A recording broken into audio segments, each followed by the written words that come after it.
Yes so hello everyone, Rahul here. आज हम शरद Bengaluru case के बारे में बात करने वाले हैं। ये कहानी एक ऐसी कहानी है जिसे जानने के बाद आपको दोस्ती नाम से नफरत सी होने लगेगी। हमारे जिंदगी में चल रही वाकया को भले ही हम अपने घर वालों को बताए या न बताए, मगर अपने एक सच्चे दोस्त को जरूर बताते हैं। बेंगलुरु के रहने वाले शरद की भी जिंदगी में एक ऐसा दोस्त था जिससे वो अपने हर छोटी बड़ी बातें शेयर करता था। एक दिन शरद के पापा जब उसे बुलेट बाइक गिफ्ट करते हैं तो वह इस खुशी में अपने दोस्त को बताने के लिए घर से निकल जाता है। वो अपने दोस्त के पास पहुंचता, मगर उसे पहले ही उसके साथ कुछ ऐसा होता है जिसकी कल्पना वो सपनों में भी नहीं कर सकता। और इसके बाद घर वालों को एक के बाद एक लगातार 3 वीडियोज मिलते हैं जिससे शरद के घर वालों के पैरों तले जमीन निकल जाती है। आखिर उस व्हाट्सएप मैसेज में क्या था और ये पूरा मामला क्या है और शरद के साथ क्या कुछ हुआ और इन सब के पीछे किसका हाथ था, अगर आप ये जानेंगे तो आपकी रूह कांप उठेगी। इन्हीं सारी वाकया के बारे में आपको इस वीडियो में डिटेल में बताऊंगा।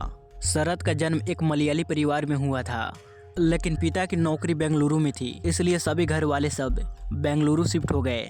शरद का बचपन बेंगलुरु में ही गुजरा था और इसकी पढ़ाई लिखाई बेंगलुरु से ही हुई थी। शरद के परिवार में उसके माता पिता के अलावा उसकी एक बहन थी। शरद पढ़ाई लिखाई में काफी ज्यादा तेज था और उसका एडमिशन इंजीनियरिंग कॉलेज में भी हो गया था।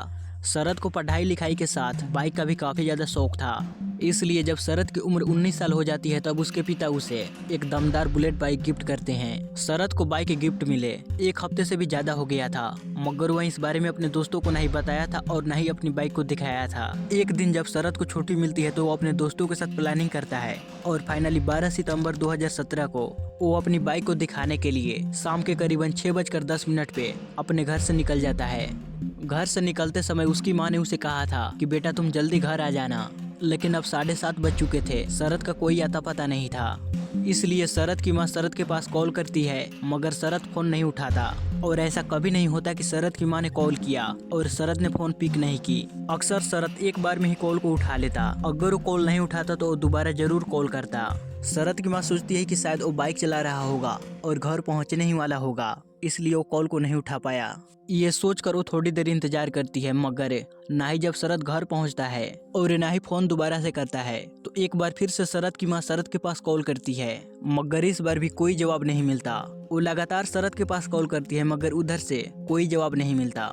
इस तरह से अब शरद की माँ परेशान होने लगती है। वो शरद के पास दोबारा से कॉल कर ही जा रही थी, तभी उनके व्हाट्सएप पे एक मैसेज आता है जिसमें लिखा था कि मैं 10:30 बजे तक घर पहुंच जाऊंगा। इस मैसेज को देखकर हर किसी को तो तसल्ली हो जाता कि मेरा बेटा अब 10:30 बजे तक घर आ जाएगा, लेकिन इस मैसेज ने शरद की माँ की बेचैनी और ज्यादा बढ़ा दी। दरअसल शरद जब भी अपनी माँ के पास मैसेज करता तो शुरू में ही अम्मे शब्द का यूज करता, यानी कि शरद अपनी माँ को अम्मे शब्द से संबोधित करता था, मगर इस मैसेज में साफ लिखा था कि मैं 10:30 बजे तक घर आ जाऊंगा। इस मैसेज को देखकर शरद की माँ वापस से मैसेज करती है कि जितनी जल्दी हो सके तुम उतनी जल्दी घर आ जाओ, या फिर तुम मुझसे अभी कॉल पे बात करो, नहीं तो मैं पुलिस को बता दूंगी कि तुम मिसिंग हो।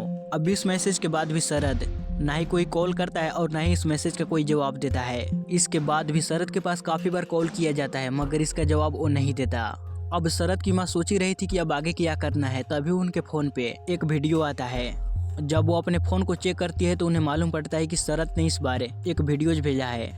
जैसे ही वो इस वीडियो को प्ले कर देखती है तो उनके पैरों तले जमीन निकल जाती है और वो तुरंत चीखते हुए शरद के पिता के पास आवाज लगाती है। दरअसल ये वीडियो शरद के फोन नंबर से ही आया था। वीडियो के अंदर शरद ही था। वीडियो के अंदर जो बातें कही गई थी वो होश उड़ाने वाली थी।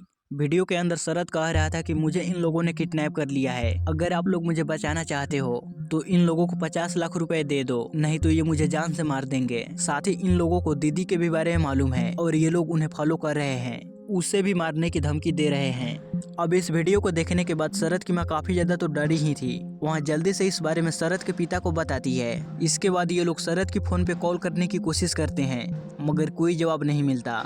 अब ये लोग पुलिस की मदद लेने के बारे में सोचते हैं, तभी इनके फोन पे एक और वीडियो जाता है। देखने पे मालूम पड़ता है कि ये वीडियो भी शरद का ही है। वीडियो के अंदर शरद कह रहा था कि अगर आप लोग पुलिस के पास जाएंगे या फिर उनसे मदद लेंगे तो ये मुझे मार डालेंगे, इसलिए आप बिना किसी को बताए कुछ कहे जल्दी से इन्हें 50 लाख रुपए दे दो, नहीं तो ये मुझे खत्म कर देंगे। ये लोग कॉल आपके पास कॉल कर बताएंगे कि पैसे कहाँ पे पहुँचाना है। वीडियो में शरद ये भी कह रहा था कि ये लोग मुझे बुरी तरह से टॉर्चर कर रहे हैं। इसके बाद एक और वीडियो इनके पास आता है जिसमें शरद कह रहा था कि आप लोग ज्यादा देर मत करो, अगर इन्हें गुस्सा आ गया तो ये मुझे खत्म कर देंगे। ये लोग काफी ज्यादा खतरनाक है और आतंकवादी की तरह दिख रहे हैं।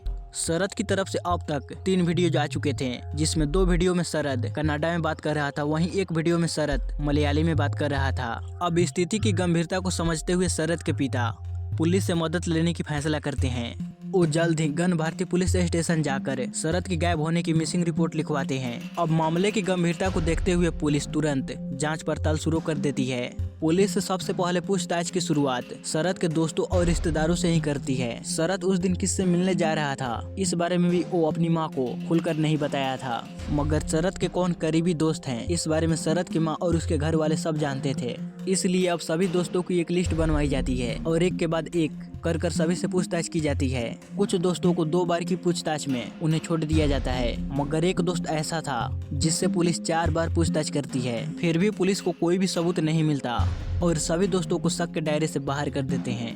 अब पुलिस इस एंगल से जांच पड़ताल करनी शुरू करती है कि शायद शरद के पिता का किसी से दुश्मनी हो और वो अपनी दुश्मनी निकालने के लिए ऐसा कर रहा हो, मगर इस तरह से भी जांच पड़ताल करने से पुलिस के हाथ कुछ नहीं लगता। पुलिस के हाथ खाली ही रह जाते हैं। शरद ने बैक टू बैक 3 वीडियोज को भेजा था। उसके बाद शरद ने ना ही कोई मैसेज किया था और ना ही कॉल, साथ ही मोबाइल भी स्विच ऑफ बता रहा होता है। अब ये एक हाई प्रोफाइल मामला बन चुका था, तो इस केस के इन्वेस्टिगेशन में सेंट्रल ब्रांच के ऑफिसर को भी शामिल कर लिया जाता है। अब यहाँ से जांच नए सिरे से शुरू होती है।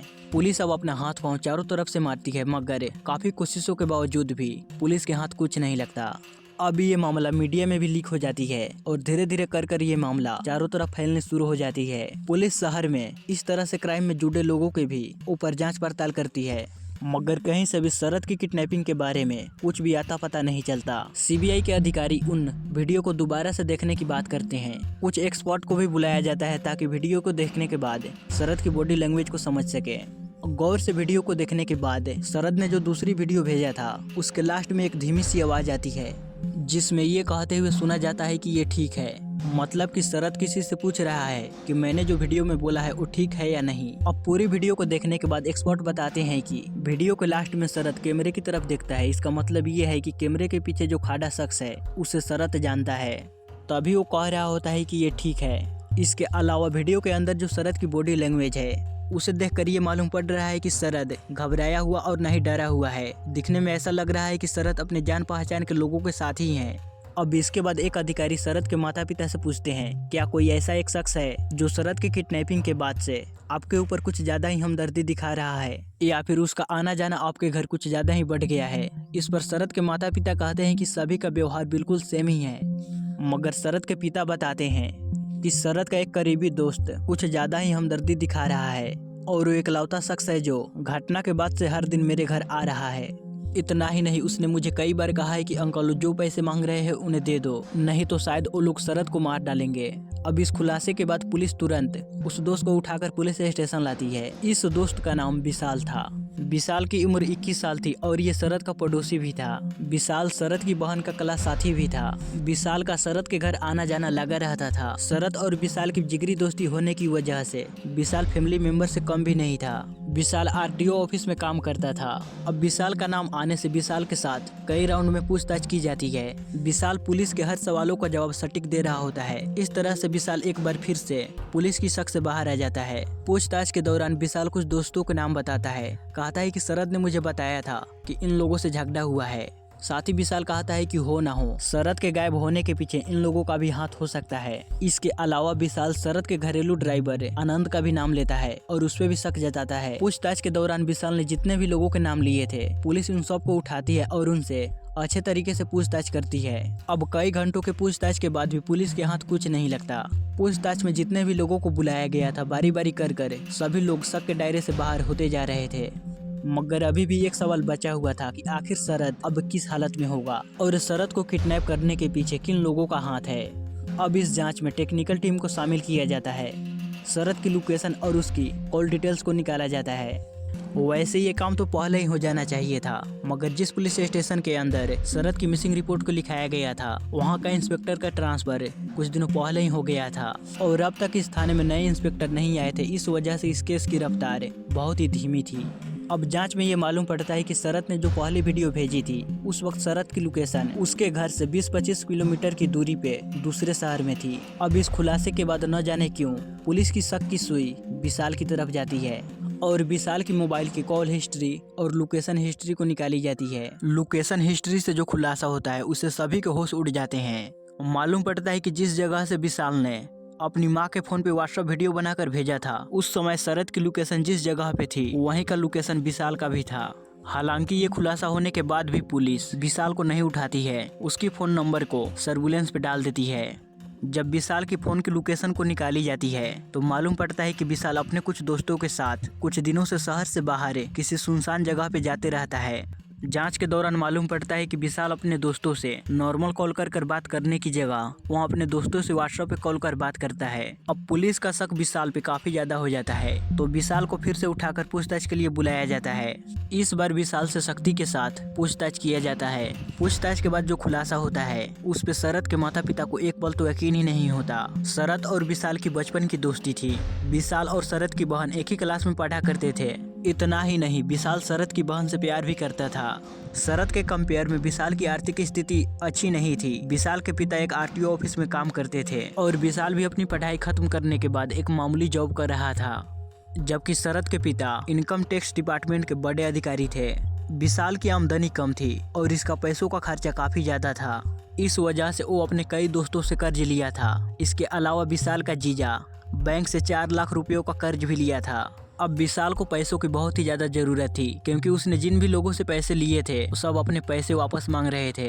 बैंक वाले भी उसके जीजा के ऊपर सख्ती कर दी थी पैसे लेने के लिए। अब इस वजह से विशाल जल्द से जल्द पैसे कमाना चाहता था ताकि वो अपने कर्जे मिटा सके। अब विशाल को मालूम था कि शरत के पिता इनकम टैक्स डिपार्टमेंट के एक बड़े अधिकारी हैं और उनके पास पैसा भी काफी सारा है। इसलिए विशाल अपने दोस्तों के साथ मिलकर प्लान बनाता है कि अगर हम शरत को किडनैप कर लिए तो हमें काफी सारा पैसा मिलेगा और हम उन रुपयों को आपस में बांट लेंगे। विशाल कहता है कि मैं शरत के परिवार वालों को अच्छी तरह से जानता हूँ। वो जैसे ही अपने बेटे की किडनैपिंग के बारे में सुनेंगे तो तुरंत ही पैसे लेकर हम लोग के सामने हाजिर हो जाएंगे। वो लोग पुलिस के पास तो जाएंगे ही नहीं। जब विशाल अपने दोस्तों को यकीन दिला देता है कि शरत के परिवार वाले हमें बहुत सारा पैसा देंगे, साथ ही पुलिस केस से भी बच सकते हैं, तो वो लोग भी विशाल का साथ देने के लिए तैयार हो जाते हैं। विशाल अपने साथ करण भाई, विनोद कुमार और विनय प्रसाद को भी अपने प्लान में शामिल करता है। इसके अलावा वो अपने जीजा जो कि कैब चलाया करते थे उन्हें भी अपने प्लान में शामिल कर लेता है। अब पूरी प्लानिंग के बाद विशाल शरत के पास कॉल करता है और उसे कहता है कि मेरे एक दोस्त ने एक नई बाइक हाल ही में खरीदी है, तो क्यों ना हम शहर से कहीं दूर चलकर उस बाइक को ड्राइव करें और वहीं सब पार्टी भी करेंगे। पूछताछ में विशाल बताता है कि पहले तो शरत आने से मना कर देता है, मगर जैसे ही इम्पोर्टेंट बाइक के बारे में सुनता है तो वो आने के लिए राजी हो जाता है क्योंकि शरत को महंगी गाड़ी चलाने का काफी ज्यादा शौक था। जब वो विशाल से पूछता है कि मैं घर पे क्या कहूँगा तो विशाल उसे आइडिया देता है कि घर पे तुम ये बोल देना कि मैं अपनी नई बाइक दिखाने के लिए दोस्तों से मिलने जा रहा हूँ। विशाल शरत को ये भी कहता है कि तुम गलती से इस पार्टी के बारे में घर पे मत बताना, नहीं तो वो लोग तुम्हें इस पार्टी में नहीं आने देंगे। सब कुछ फाइनल होने के बाद 12 सितंबर 2017 को शरत अपनी बुलेट बाइक को लेकर घर से निकल जाता है और विशाल के बताए गए लोकेशन पे पहुंच जाता है। शरत जब विशाल के बताए गए लोकेशन पे पहुंचता है तो विशाल के दूसरे साथी सब उसे उठाकर कार के अंदर डाल देते हैं, उसके हाथ को बांधकर उसके मुंह पे कपड़ा डाल देते हैं और उसे कार में लेकर एक सुनसान जगह पे चले जाते हैं। सुनसान जगह जाने के बाद विशाल शरत के ऊपर दबाव बनाता है कि तुम वीडियो बनाओ और उस वीडियो को रिकॉर्ड कर उसी की फोन से उसके माँ के पास भेज देता है। अगर आपने इस वीडियो को ध्यान से देखा तो मैंने कहा था कि शरत विशाल की बहन से भी प्यार करता था, इसलिए विशाल जब शरत की किडनैपिंग और 50 लाख रुपए वाली वीडियोज को भेजता है तो विशाल शरत की बहन यानी कि अपनी प्रेमिका के पास हर दिन की तरह कॉल करता है। तो उधर से शरत की बहन कहती है कि भाई को किसी ने किडनैप कर लिया है और वो 50 लाख रुपयों का डिमांड कर रहा है। अब विशाल अनजान बनते हुए पूछता है कि घर वाले क्या सोच रहे हैं, तो शरत की बहन बता देती है कि पापा पुलिस के पास जाने की प्लानिंग कर रहे हैं। इसके बाद विशाल ये कहते हुए फोन कट कर देता है कि थोड़ी देर में मैं तुम्हारे घर आता हूँ। इधर विशाल चाकू की नोक पे शरत को दूसरा वीडियो बनाने के लिए कहता है। इसी के बाद शरत अपने घर वालों के पास दूसरा वीडियो भेजता है जिसमें वो कहता है कि आप लोग पुलिस वालों के पास मत जाओ, नहीं तो ये लोग मुझे मार डालेंगे, आप इन्हें पैसा दे दो। इसके बाद विशाल शरद से एक और वीडियो बनवाता है जिसमें वो टेररिस्ट वाला एंगल डालता है ताकि इससे वो पुलिस को गुमराह कर सके। इसके बाद विशाल अपने दोस्तों के हवाले शरद को कर शरद के घर ये नियत से जानने के लिए आता है कि यहाँ पे क्या चल रहा है। विशाल शरद के घर आते हैं उसके माँ पिता उसकी बहन से काफी ज्यादा हमदर्दी दिखाने लगता है। शरद की किडनैपिंग पे वो अफसोस जताने लगता है और ये जानने की कोशिश करता है कि घर वाले अब आगे क्या स्टेप लेने वाले हैं। जब विशाल को मालूम पड़ता है कि शरद के पिता पुलिस में जाने वाले हैं तो विशाल शरद के पिता को कन्विंस करने की पूरी कोशिश करता है कि पुलिस के पास मत जाइए, नहीं तो शायद वो किडनैपर शरद को मार सकते हैं। पुलिस के पास जाने से बेहतर है कि आप उन्हें पैसा दे दो और बात खत्म करो। विशाल के बातों पे शरद के पिता को बिल्कुल भी शक नहीं होता क्योंकि उस समय विशाल मगरमच्छ की तरह आंसू बहा रहा था। वो पूरी हमदर्दी के साथ परिवार वालों के साथ खड़ा था, मगर विशाल के इस सलाह के बावजूद भी शरद के पिता पुलिस के पास चले जाते हैं। तो विशाल अपने साथियों के पास कॉल करता है और उन्हें कहता है कि तुरंत शरद को मार दो वरना पुलिस हमें पकड़ लेगी। विशाल के साथी कहते हैं कि हम शरद की जान नहीं ले सकते, हम किसी को नहीं मार सकते। तो विशाल अपने साथी को कहता है कि अगर हम इसे नहीं मारे तो ये हमारी पहचान पुलिस को बता देगा और हम सब पकड़े जाएंगे और जेल चले जाएंगे। मगर हम शरद को मार डाले और उसकी लाश को ही गायब कर दे तो हम सब आजाद घूम सकते हैं। इसी के बाद विशाल के साथी शरद का गला घोटकर 11:30 बजे के करीब उसे मार डालते हैं। इधर विशाल शरद के परिवार वालों के साथ हमदर्दी जताने में लगा होता है। अब शरद के पिता पुलिस में तो कंप्लेन लिखवा दिए थे तो ये लोग लाश को छुपाने के लिए जगह को ढूंढने लगते हैं। लाश को कार में रखकर शहर में घूमना शुरू कर देते हैं ताकि कोई अच्छी जगह देखकर लाश को ठिकाने लगाया जा सके। काफी देर इधर उधर घूमने के बाद रात के करीबन 2 बजे शरद की लाश को लेकर नरसिम्हा लेक पहुंच जाते हैं और वहीं पे उसे फेंकने की तैयारियां करने लगते हैं। इसी दौरान विशाल के दिमाग में एक शैतानी ख्याल आता है कि अगर हम ऐसे ही लाश को फेंक दे तो 1 या 2 दिन के अंदर ही ये पानी के बाहर चली आएगी और पुलिस लाश को ढूंढ लेगी। इसलिए ये लोग प्लान बनाते हैं कि हम शरद की लाश को पत्थर से बांध कर तालाब में डालेंगे ताकि इससे शरद की लाश बाहर न आए। इसी के बाद ये लोग शरद की लाश को एक बड़े से पत्थर में बांध देते हैं और नरसिम्हा लेक में फेंक देते हैं। इसके बाद सभी लोग हमेशा की तरह अपने रोजमर्रा की काम में लग जाते हैं। विशाल भी अपनी डेली रूटीन में चला आता है और शरद के घर हमेशा जाते रहता है प्यार जताने के लिए। हमदर्दी जताने जाना ये तो बस बहाना था, दरअसल वो ये जानने के लिए जाता था कि पुलिस की जांच कहां तक पहुंची। किडनैपिंग के कुछ घंटे बाद ही विशाल ने शरद की हत्या कर दी। इसके बावजूद वो जब भी शरद के घर जाता तो उसके पिता को बस यही कहा था कि आप किडनैपर को पैसा दे दो नहीं तो वो शरद को मार डालेंगे। लाश को तालाब में फेंकने के बाद भी शरद और उसके साथी सब रात के समय उस इलाके में जाते रहते हैं ये देखने के लिए कि कहीं लाश बाहर तो नहीं आ गई। लाश को तालाब में फेंकने के 5 दिन बाद यानी कि 17 सितंबर 2017 को जब ये लोग तालाब के पास जाते हैं तो देखते हैं कि लाश बाहर आ गई है। ये देखकर विशाल और उसके साथी सब तुरंत घबरा जाते हैं और वो लाश को फिर से पत्थर से बांध कर साथ ही लाश को जल्दी से नष्ट करने के लिए उसके साथ 1 बोरी नमक भी बांधते हैं। इसके बाद ये लोग 19 सितंबर को फिर से लाश को देखने के लिए जाते हैं तो देखते हैं कि लाश फिर से पानी से बाहर आ गई है। इसके बाद ये लोग लाश को यहाँ से कहीं दूर ले जाकर फेंकने की प्लानिंग में लग जाते हैं। अब लाश को 7 दिन गुजर जाने के बाद वो पूरी तरह से सड़ गल गई थी, मांस हड्डियों से बाहर आ रही थी। इसके बाद ये लोग लाश को कहीं दूसरी जगह पे ठिकाने लगाने के लिए लाश को तालाब से बाहर निकालते हैं, इसे पत्थर अलग करते हैं और लाश को गाड़ी में डालकर रात के अंधेरे में लाश को लेकर रामू हली के करीब आते हैं और यहीं पे एक तालाब में लाश को डाल देते हैं। अब इस खुलासे के बाद हर किसी के होश उड़ गए थे। विशाल के बताए गए जगह पर पुलिस उसे लेकर आती है। 22 सितंबर की सुबह यानी कि हत्या के 10 दिन बाद लाश को तालाब से निकाला जाता है। क्योंकि शव अब पूरी तरह से नष्ट होने की ही कगार पे था तो वहीं पे शव की सैंपल लिया जाता है और ऑटोप्सी की जाती है और जल्दी से उस शव का अंतिम संस्कार किया जाता है। शरद के परिवार वालों को शरद के जाने से जितना दुख नहीं था जितना दुख जिस विशाल को अपने परिवार की तरह माना था उसने इन्हें ना बल्कि धोखा दिया था बल्कि 10 दिनों तक इन्हें गुमराह भी किया था। शरद के परिवार वाले विशाल के ऊपर इतना ज्यादा भरोसा करते थे आप इस बात का अंदाजा इस बात से भी लगा सकते हैं जब शरद की लोकेशन हिस्ट्री को निकाला जाता है और विशाल की भी लोकेशन हिस्ट्री को निकाली जाती है तो पुलिस को विशाल के ऊपर शक होती है और वो विशाल को अरेस्ट करने ही वाले होते हैं। तो शरद के पिता निरंजन कुमार पुलिस वालों को ऊपर काफी ज्यादा गुस्सा होते हैं मगर वो बाद में मान जाते हैं। अब इस खुलासे के बाद पुलिस विशाल को गिरफ्तार तो किया ही, साथ ही पुलिस ने विनय प्रसाद उर्फ विकी, करण भाई और विनोद कुमार को भी गिरफ्तार कर लिया। इन सभी की उम्र 25 साल से कम थी। हालांकि पुलिस की लंबी कोशिशों के बावजूद इस गुनाह में शामिल एक और अपराधी शांता कुमार को नहीं पकड़ पाई। जिस कार का इस्तेमाल किडनैपिंग में हुआ था वो कार शांता कुमार का था। अब इस खुलासे के बाद मीडिया में भी चर्चा जोरों शोरों से होने लगती है। कि शरद की हत्या में शरद की बहन का भी हाथ था, कि उसी ने विशाल को जल्द से जल्द पैसा बनाने के लिए ये आइडिया दिया था। हालांकि पुलिस के साथ साथ सीबीआई वाले भी इस बात को खंडित करते हुए कहा कि इस पूरे मामले में शरद की बहन का कहीं पर भी हाथ नहीं है। फिलहाल सभी अपराधी विशाल सहित जेल का हवा खा रहे हैं और सजा का इंतजार कर रहे हैं। वैसे इन लोगों को मौत की भी सजा दी जाती है तो ये इनके लिए कम है। इन्होंने न सिर्फ एक मासूम की हत्या की बल्कि दोस्ती जैसे रिश्ते को भी कलंकित किया और उस परिवार के अंदर ही खंजर गांथा जो इन पे आंखें बंद कर भरोसा करती थी। गाइज, आप लोगों के मुताबिक विशाल और उसके दोस्तों को कैसी सजा देनी चाहिए कमेंट बॉक्स में जरूर बताइएगा। आपको ये वीडियो कैसा लगा वो भी मुझे कमेंट कर जरूर बताइएगा। तब तक के लिए take care, bye bye, see you soon.